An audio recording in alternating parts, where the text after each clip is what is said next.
अस्सलाम वालेकुम, आप देखें इनसाइड पाकिस्तान में हूँ मोहम्मद ज़फ़ीर। आर्मी चीफ ने ताजरों से तवील मुलाकात की और इस मुलाकात के बाद ताजर बरादरी किसी हद तक सेटिस्फाई नज़र आ रही है। और क्या अब माशी इस्तेकाम आएगा, चूँकि इस वक्त सबसे ज़्यादा जो तवज्जो दी जा रही है माशी बहरान से बाहर निकलने की बात हो रही है। और इस सिलसिले में सऊदी अरब $25 अरब की सरमायाकारी करेगा। और साथ ही साथ चूँकि पिछले कई दिनों से हम देख रहे थे बिजनेस कम्युनिटी सरापा एहतजाज थी, बैक टू बैक मीटिंग्स हुई, फॉलो अप्स हुए, और अब हम देख रहे हैं कि बिज़नेस कम्युनिटी कदरे इत्मीनान महसूस कर रही है। और जितने भी टॉप के बिज़नेस लीडर्स हैं वो इस पूरी सूरत हाल से किसी हद तक मुतमईन हुए हैं। और कहा यह जा रहा है कि अगले आने वाले दिनों में माशी तौर पे मुल्क का बेहतरी की तरफ जाएगा।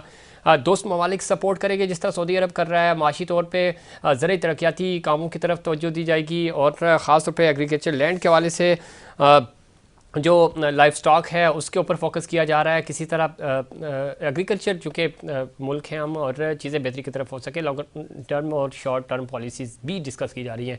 स्मगलिंग के हवाले से जो कि कल भी बात हुई थी, इसका भी फॉलोअप लिया गया। और किसी भी तरह की जो माफियाज़ हैं उनके के ख़िलाफ़ सख्त एक्शन होगा। और साथ ही साथ जो सबसे ज़्यादा इम्पॉर्टेंट बात है कि जो इस वक्त इश्यूज़ हैं, चीनी बहरान एक दफ़ा फिर जन्म ले रहा है, ख़ास तौर पे बिजली की जो कीमतें हैं वो बढ़ती जा रही हैं। तो ये वो चीज़ें हैं, मसनूई तौर पे जिन चीज़ों को महंगा करने की कोशिश की जा रही है उसके ऊपर कंट्रोल किया जाएगा। लेकिन जो बिजली के बिल हैं उसके ऊपर ख़ास तौर पे निगरान वज़ीर-ए-आज़म ने भी कहा है कि उसके ऊपर जो मालियाती इदारे हैं उनकी जो पॉलिसीज़ हैं, उनके साथ जो हमने वादे किए थे उनके ऊपर अमल किया जाएगा। साथ ही साथ अगर हम सियासी सूरत हाल की बात करें तो इस वक्त जो माजी में इत्तेहादी हुकूमतें थी वो आज इत्तेहादी जमातें थी, मिलकर PDM ने हुकूमत की, आज एक दूसरे पे इल्ज़ामात लगा रहे हैं। कोई चीनी चोरी का इल्ज़ाम लगा रहा है और कोई गंदम चोरी का इल्ज़ाम लगा रहा है। क्या वजह है कि हलीफ जमातें आज एक दूसरे के हलीफ बनकर सामने आ रही हैं? इलेक्शंस की वजह से या ये सब कुछ हो रहा है, या फिर हमने देखा कि माजी में भी ये कभी भी ये फितरी इत्तेहाद नहीं रहा, गैर फितरी इत्तेहाद कहा जाता था। तो वही चीज़ें आ जाए। करप्शन में मुलविस लोगों के ख़िलाफ़ भी घेरा तंग कर दिया गया है। ये पिछले कई दिनों से डेवलपमेंट्स हो रही थी।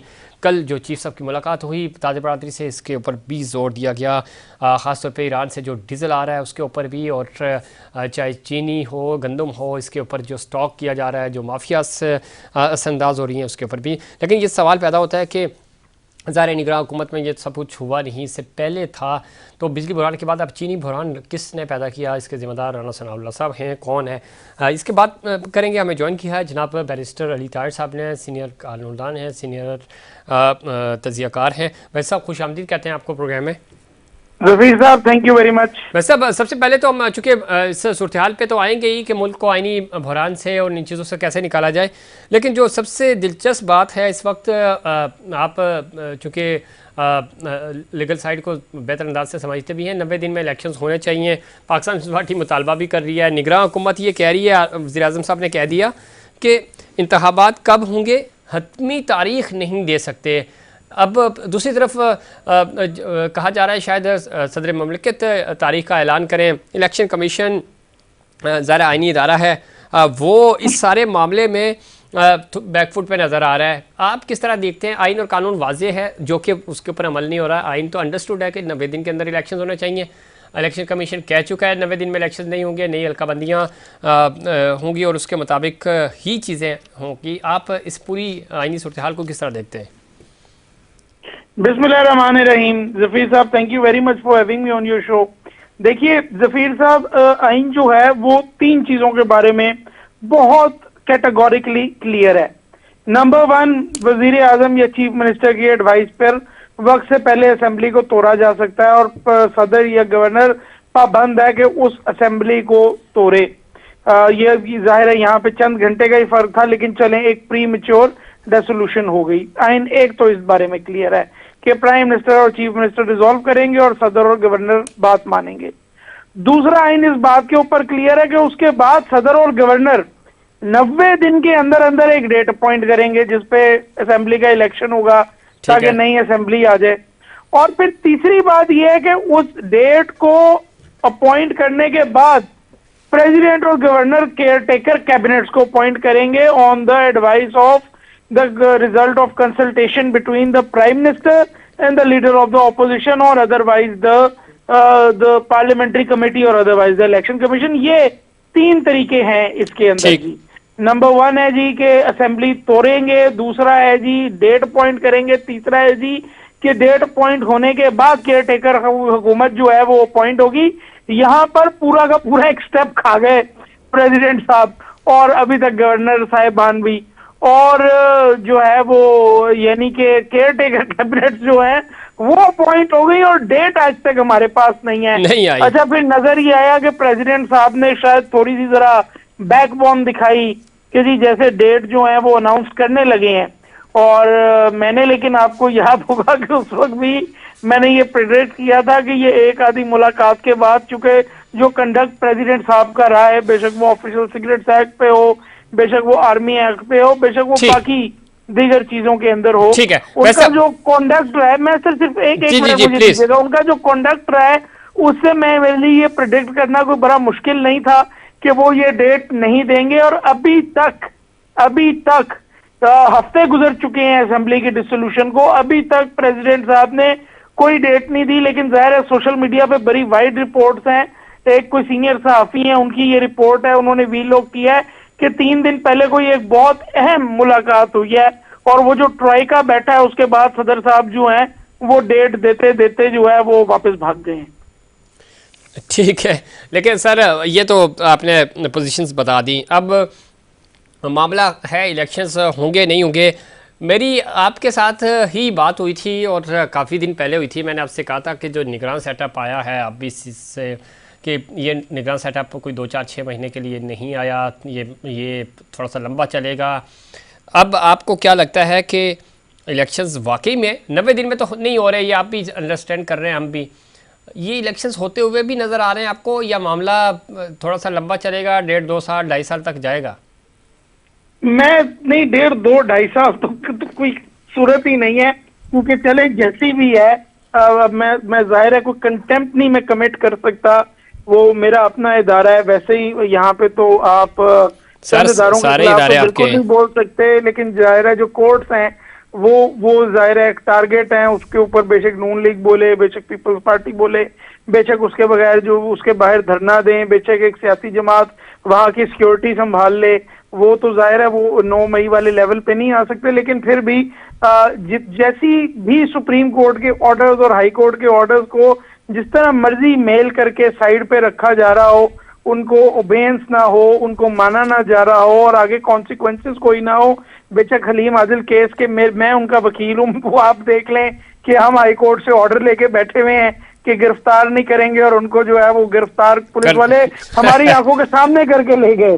और अभी 5 दिन गुजर गए हैं, अभी तक जो है हम एक केस में जो है वो कोर्ट ऑर्डर करती है, वो किसी और केस में लाके पकड़ लेते हैं। या परवेज इलाही को देख लें कि किस तरह के हाई कोर्ट ने ऑर्डर्स पास किए फिर पकड़ लिया, या अब आप ये इलेक्शंस के ऊपर देख लीजिए कि नहीं कराए जा रहे। लेकिन मैं समझता हूँ जैसे भी हों एक मॉरल वेट तो उन डिसीजंस का है, और मेरा ख्याल है कि शायद 2 महीने 3 महीने 4 महीने जो है वो डिले कर लें, शायद एक आजाद अदलिया के होते हुए। इससे आगे मुझे नहीं लगता कि वो इलेक्शन जाएगा, फिर बेशक वो बंदियाल साहब की कोर्ट हो या बेशक वो ईसा साहब की कोर्ट हो, मुझे नहीं लगता कि मामला जो है वो इससे आगे जाएगा। इसके बाद इंस्टीट्यूशन जो है वो शायद लेकिन कोई साहब इसमें तो दो राय नहीं है, लेकिन मामला जिस तरह हम पहले भी बात कर रहे थे, इस वक्त भी बात कर रहे हैं कि मामला इतना आसान भी नहीं है। आज आपने देखा कि कहा गया है कि सऊदी अरब जो है वो इन्वेस्टमेंट करने जा रहा है, बाकी दोस्त ममालिक भी पाकिस्तान में इन्वेस्टमेंट करेंगे, माशी तौर पे सूरत हाल बेहतर होगी,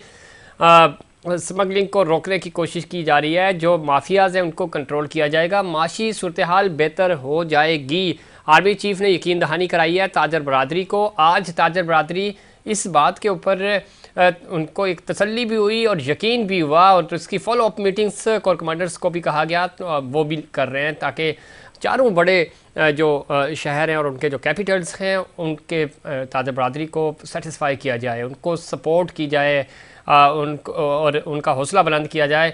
और बाहर से इन्वेस्टमेंट्स आ रही है, 4 लोगों के नाम भी बताए गए हैं चीफ साहब की तरफ से। आज अकील करीम रेड्डी साहब बता रहे थे हवाल उस अच्छा, मीटिंग मैं का। तो अच्छा, जफीर साहब, आप कह रहे हैं कि उनको तसल्ली हुई, मैं उनको चैलेंज करता हूं कि कोई ऐसा ताजिर ये कह के दिखाए कि मैं गैर तसल्ली बख्श जो है सर कैफियत में मैं मुब्तला हूं।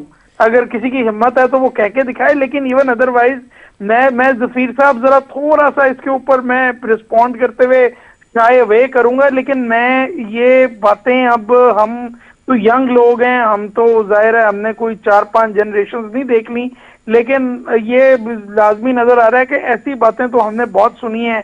ऐसी बातें हमने जनरल बाजवा साहब के टाइम पे भी सुनी थी कि वो पता नहीं कितने बिलियन की लेके आएंगे। ऐसी ही बातें हमने कियानी साहब के टाइम पे भी सुनी थी कि पता नहीं कैरी लूगर बिल में वो कितने ही बिलियंस ऑफ डॉलर्स लेके आने लगे हैं। यही बातें हमने मुशर्रफ साहब के दौर में भी सुनी थी, यही हमने रहील शरीफ साहब के दौर में भी सुनी थी ना, कि वो कहते थे मैं सऊदी अरब से बड़ा क्लोज हूं, मैं इतनी इन्वेस्टमेंट लेके आऊंगा। बट जफीर साहब, with all due respect and love for my armed forces, कल सितंबर 6 भी है और अब शहीदों का एक दिन है। मेरे दिल में इंतहाई इज्जत, तकरीम, प्यार, मोहब्बत, इश्क है अपनी फौज के लिए। लेकिन देखिए कि वो मुल्क के हर मसले का हल जो है वो एक जनरल के पास नहीं हो सकता। आपका एयर स्पेस का प्रोग्राम इसलिए ठप हुआ है क्योंकि उनको एक जनरल साहब चलाने की ठीक कोशिश है कर रहे हैं, उसको किसी स्पेस सर। साइंटिस्ट ने चलाना है।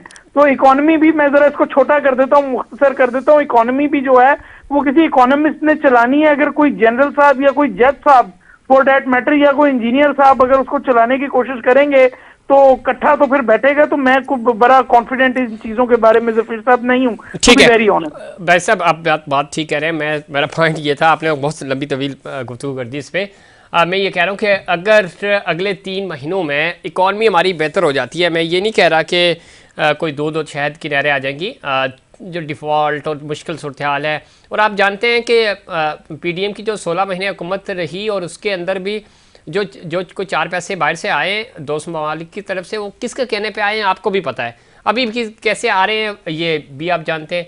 तो अगर थोड़ी बहुत सपोर्ट मिल जाती है, इकॉनमी हमारी बेहतर हो जाती है, थोड़ा सा एग्रीकल्चर के ऊपर फोकस किया जा रहा है। सवाल ये है, जो टेक्निकल सवाल था उस वक्त भी और आज भी मैं आपसे पूछ रहा हूँ, इकॉनमी बेहतर करने के बाद, थोड़ा सा आवाम को रिलीफ देने के बाद, आपको क्या लगता है कि सब कुछ माहौल बना के, स्टेज सजा के मेला सज जाए और उसके बाद पॉलिटिकल पार्टीज़ को जिन्होंने इस मुल्क का ये हाल किया और उनको कहा जाए कि आएँ आप इलेक्शन लड़ें, आपको बड़ा अच्छा फ्रेंडली माहौल दे दिया है मुस्लिम लीग नून की पोजीशन, क्योंकि आज तो मुस्लिम लीग नून इलेक्शन में नहीं जा रही, पीपी और पीटीआई तो जाना चाह रहे हैं। उनको पता है कि हमारी कारकर्दगी नहीं है, हम कैसे जाएंगे वोट। तो 6 महीने के बाद क्या आपको लगता है कि सेटअप बना के उनको दे दिया जाएगा, आएँ अब आप आएँ और मुंतखब हो जाएँ? नहीं जी, एब्सोल्युटली नॉट। मैं तो पहले जुमले से ही मैं जरा थोड़ा सा आपसे रिस्पेक्टफुली, आपके सियासी तजज़िये से जफीर साहब हम तो सीखते हैं, लेकिन मैं थोड़ा सा डिसएग्री करूंगा वेरी रिस्पेक्टफुली। और वो ये है कि आप कह रहे हैं कि 3-4 महीने में कुछ बेहतर हो जाएगा।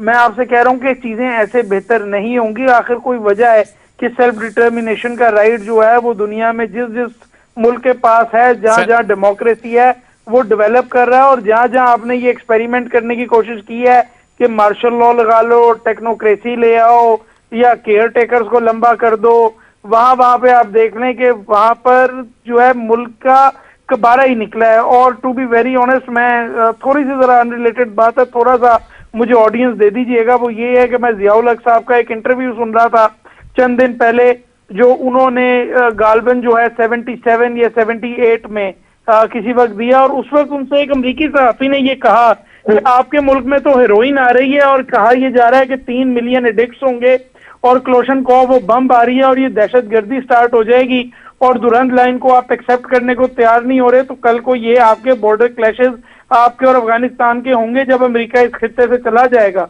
तो जनरल साहब ने उनको बड़े इत्मीनान से कहा कि एक्सपर्ट्स आर रॉन्ग, और मुझे पूरा पता है कि मैं मुल्क को कैसे चलाना है और क्या चलाना है, और ऐसा कुछ भी नहीं होगा। लेकिन आज 2023 में आप रेट्रोस्पेक्ट में देख लें कि वो सब कुछ हुआ। तो मैं तो सिर्फ ये कह रहा हूं कि अगर आपने इस मुल्क को वाकई तरक्की देनी है तो आप इस मुल्क को के लोगों को सेल्फ डिटर्मिनेशन का हक दे दें, वो अपना लीडर चूज करें।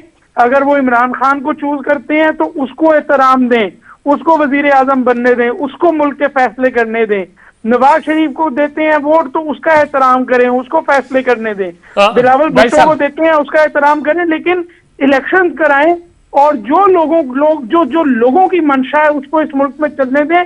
इकोनॉमी को चलाने का सिर्फ और सिर्फ वाहिद यही है खाली। बैरिस्टर साहब, बिल्कुल ठीक कह रहे हैं, हम तो यही चाहते हैं। मैंने पहले ही कहा था, आपने इख्तलाफ किया, आपका हक है, लेकिन हम तो कहते हैं कि इलेक्शन 90 दिन में हो जाने चाहिए, 91 डेज भी नहीं होने चाहिए। लेकिन हालात वो जो प्रैक्टिकली ग्राउंड रियलिटीज़ हमारे सामने, पंजाब में आपने देख लिया, केपी में देख लिया, जो चीज़ होनी है वो यहाँ होती है। आप उसको जो भी नाम दे दें, बैड लक तो है हमारी ये, लेकिन सूरत हाल जो जिस तरफ जा रही है, जो जिस चीज़ को मैं स्मेल कर रहा हूँ, मैं वो आपसे बात कर रहा हूँ कि मुझे नहीं लगता कि इतना अच्छा माहौल बना के फिर stakeholders, political stakeholders को मौका दिया जाए कि आएँ। जब पॉलिटिकल स्टेक होल्डर्स के पास मौका था तब वो इलेक्शंस में नहीं गए, वो यूज़ हुए, जिसके नाम पे भी यूज़ हुए। तो अब जब माहौल बन जाए, चाहे टेक्नोक्रेट हुकूमत हो या जो भी हो, और उसके बाद सब कुछ करा के उनके हवाले कर दिया जाए, आप सिंध भी ले लें, आप पंजाब ले लें, आप केपी ले लें, और आप बलूचिस्तान में कोई 10-12 ग्रुप आ जाए, तो ये पॉसिबल नहीं है। जो एटीट्यूड अभी हमें नज़र आ रहा है और जिस तरफ डायरेक्शन नज़र आ रही है, कम अज़ कम मुझे ये फिलवक्त तो नज़र नहीं आ रहा कि इस तरह का कोई आपको इलेक्शन मिलेगा। देखिए, इसमें जो एक अगर किसी के साथ विचारों के साथ अगर किसी के साथ गेम हुई है तो वो तो पीपल्स पार्टी वाले हैं। देखें, तहरीके इंसाफ तो वैसे ही दबाई जा रही थी, आज भी उसको दबा रहे हैं, कल भी उसको दबा रहे थे, और अभी नजर यही आता है कि कल भी उसी को दबाया जाएगा। और नून लीग जो है वो फेवरेट है फॉर कंसिडरेबल टाइम। लगता है ऐसा ही है कि वो फेवरेट रहेगी जब तक मामला फेवरेबल नहीं होते। लेकिन इसमें मैं समझता हूँ अगर किसी के साथ बिल्कुल कच्ची कर दी है तो वो है पाकिस्तान पीपल्स पार्टी के साथ। कि आप देख लीजिए कि मुकेश चावला से लेकर और मंजूर काका जो है उसको वापस सूबे में बुलाया गया कि आप आके दोबारा सिस्टम को चलाएं। मंजूर काका तक जो है सब बेचारे परेशान बैठे हैं। और मैं तो आपको थ्रू पर्सनल नॉलेज ये कह सकता हूँ कि सब इस वक्त बैठ के ये चेक कर रहे हैं कि भाई कौन कौन सी इंक्वायरी हमारे खिलाफ शुरू होने वाली है, ताकि हम अपने वकील तो पीछे रेडी कर लें। सर, तो जफीर साहब, वकीलों के लिए एक बड़ा एक सर, आपके लिए बड़ी अच्छी अपॉर्चुनिटी है, आपके लिए बड़ी अच्छी अपॉर्चुनिटी है, क्योंकि आप वकीलों के लिए तो मैं आपको कह रहा हूँ इस सूबे में वकीलों के लिए बड़ा आप मौसम आ रहा है। जी, ये अलग बात है, आप दूसरे कैंप में खड़े। जी, लेकिन पीपल्स पार्टी के लिए जो है ये आने वाले वक्त जो है वो गेम ऑफ थ्रोन्स में कहते हैं ना, विंटर इज कमिंग, तो for People's Party winter is here. Sir, तो मैं यही तो आपसे अर्ज कर रहा था कि अगर ये माहौल बन रहा है तो इस चीज़ से आपको अंदाज़ा हो जाना चाहिए ना कि क्या 1-1.5 महीने में ऑपरेशन हो सिंध में बड़ी जो, और जिस तरह चीफ साहब ने कहा स्मगलिंग और ये सब चीज़ें आपको पता है, कश्तियाँ भर के यहाँ से पैसे किधर जाते हैं, कहाँ से आते हैं। तो जब इस चीज़ के ऊपर शिकंजा कसा जाएगा तो माहौल बनेगा कि अगले 3 महीने के बाद फौरी फिर इलेक्शंस भी हो जाएंगे। अगर वो इलेक्शंस होंगे और किस टाइप के होंगे, यही तो वो चीज़ है जो नज़र आ रही है। आज अकील करीम साहब कह रहे थे कि कोई मखसूस जमात का नाम नहीं लिया गया मीटिंग के अंदर, लेकिन बहुत सारे इशारे समझने वाले होते हैं जनाब बैरिस्टर साहब। जी बिल्कुल, जैसे आपने कहा कि आपको तो पता है, तो आपका इशारा मैं समझ गया। लेकिन जाहिर है कि मुझे जो है वो जाहिर है मैंने कराची में रहना है, पाकिस्तान में रहना है, अपनी जिंदगी का तस्वुर यहीं पे करता हूँ, तो मुझे जरा चुप करना पड़ेगा। मैं आपको बता नहीं सकता कि मैं क्या क्या जानता हूँ, लेकिन जफीर साहब ये चीजें हमने देख ली है सारी ना। सर देख तो ली, लेकिन सर अगेन बैरिस्टर साहब वक्त भी कम है मेरे पास, देख ली सर। आई रिमेम्बर के MQM का तूती बोलता था जी, हर घर से भत्ते की पर्चियां ली जाती थी, उन जैसी दहशत यहाँ पे किसी की नहीं थी, लेकिन उनको मुकम्मल सपोर्ट हासिल थी उस दिन तक जिस दिन तक जो है वो नारे अल्ताफ हुसैन ने नहीं लगा दिए थे।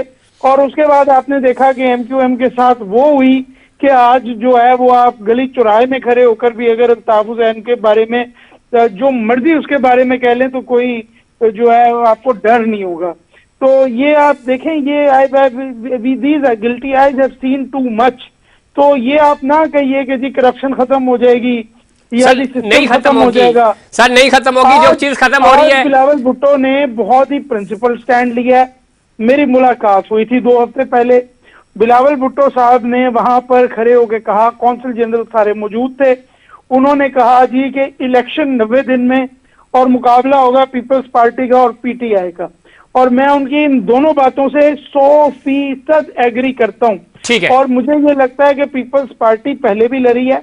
मुझे टू बी वेरी ऑनेस्ट मैं ये समझता हूँ कि उनको इस 90 दिन की बात पे खड़ा हो जाना चाहिए।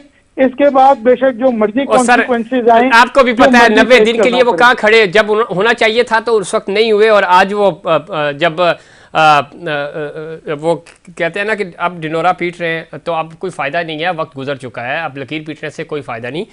लेकिन आप जिस तरह कह रहे हैं मैं आपकी बात से मुत्तफिक हूँ, लेकिन शायद पाकिस्तान पीपल्स पार्टी ट्रेंड मिस कर चुकी है, चांस मिस कर चुकी है, और अब पछतावे के अलावा कुछ नहीं हो सकता। बहुत शुक्रिया जनाब बैरिस्टर। नहीं, लेकिन चले देर आए दुरुस्त आए, कम से कम हम सर उनको ये नहीं तो आए कह ना, सकते हैं। अगेन मैं कह रहा हूँ नहीं आए, कंप्रोमाइज्ड है। अगर वो खुलकर सामने आए तो यकीन करें अवाम उनके साथ खड़े हो जाएं।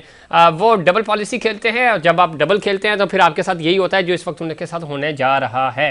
आई एग्री जफीर साहब। बहुत शुक्रिया जनाब बैरिस्टर साहब। वक्त हुआ ब्रेक का, ब्रेक के बाद मजीद इस पे बात करेंगे कि क्या वाकई में शिकंजा कसने जा रहे हैं, और ख़ासतौर पे सिंध में कोई बड़ी तब्दीली आ रही है, इस पर बात करेंगे। लेकिन इससे पहले कमर्शियल ब्रेक।